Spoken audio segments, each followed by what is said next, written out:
और इस वक्त की बड़ी खबर आपको बता दें, आज दोपहर 12:30 बीजेपी में शामिल हो जाएंगे राज्य महाराष्ट्र के पूर्व मुख्यमंत्री रहे अशोक चौहान। कल ही कांग्रेस से उन्होंने अपना इस्तीफा दिया था और ये कहा था बहुत जल्द पता चल जाएगा कि मैं कहां जा रहा हूं। और अब खबर ये है कि आज दोपहर 12:30 का वो वक्त है जब वो बीजेपी में शामिल हो जाएंगे।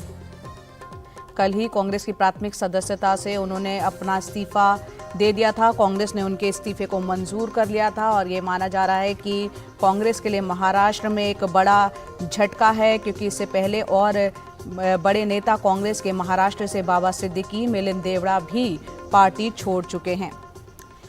और हमारे साथ रौनक जुड़ रहे हैं ज्यादा जानकारी के साथ। रौनक, बीजेपी में शामिल हो रहे हैं, अब ये तय मान लिया जाए अशोक चौहान का, क्योंकि उन्होंने कहा था बहुत जल्द पता चल जाएगा मैं कहां जा रहा हूं। आप उनके असर के बारे में भी बताएं, किस तरह का प्रभाव वो अपने क्षेत्र पर छोड़ते हैं, क्योंकि लोकसभा चुनाव से पहले उनका बीजेपी में शामिल होना किस तरह का फायदा पहुंचाएगा बीजेपी को, क्योंकि पिछले चुनाव में लोकसभा में 2019 में नांदेड़ से वो अपनी सीट हार गए थे। जी देखिए, सबसे पहले मैं बता दूं कि 12:30 बीजेपी के जो प्रदेश कार्यालय है मुंबई में, वहां पर देवेंद्र फडणवीस जो राज्य के उप मुख्यमंत्री और बीजेपी के वरिष्ठ नेता है और प्रदेश के अध्यक्ष चंद्रशेखर बावनकुले की उपस्थिति में अशोक चौहान जो राज्य के पूर्व मुख्यमंत्री है, कांग्रेस में रह चुके हैं और वो बीजेपी में प्रवेश करने जा रहे हैं। और उनके साथ उनके करीबी एमएलसी अमर राजूरकर, ये दोनों आज बीजेपी में प्रवेश करेंगे। अमर राजूरकर ने भी कल ही कांग्रेस की सदस्यता से इस्तीफा दे दिया था। अब दूसरा जो सवाल पूछा है कि कितना असर होगा, दरअसल मैं आपको बता दूं कि अशोक चौहान की जिस तरह की राजनीति महाराष्ट्र में रही है और खासतौर से महाराष्ट्र के मराठवाड़ा इलाके में उनकी अच्छी पैठ रही है, मराठा समाज से आते हैं और खास बात यह है कि उनके पिता भी महाराष्ट्र की राजनीति में मुख्य तौर पर मुख्यमंत्री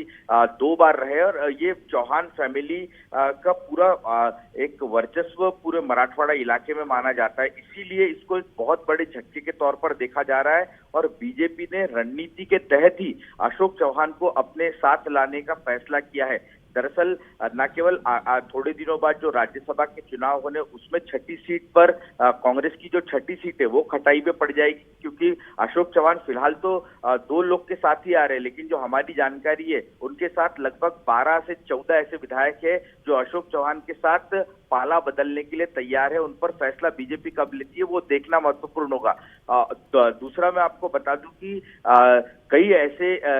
जगह है जो कि बीजेपी के सर्वे में रेड जोन में नजर आ रही थी और इन्हीं रेड जोन में नजर आने वाली जगहों को चिन्हित कर ही ऐसे बड़े नेताओं को कांग्रेस पार्टी से बीजेपी अपने पाले में लाने की कोशिश कर रही है और उसी पड़ाव का एक हिस्सा है अशोक चौहान। तो एक बड़ा झटका 2024 के लोकसभा चुनाव से पहले कांग्रेस पार्टी को लगा है।